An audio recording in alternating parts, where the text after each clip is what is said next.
speaking your truth is the most powerful tool we all have. So I want all the girls watching here now to know that a new day is on the horizon. The midterm elections were full of historic firsts. First Muslim women. First Native American women. First openly gay man elected governor. It means something to kids and people to see images that reflect themselves. It's historical. It moves me, like it moves me to tears. That is going to have an impact because imagery does, representation does.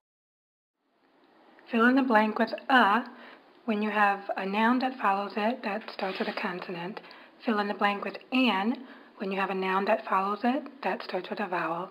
Fill in the word with the when you have a specific noun that follows or a plural noun that follows.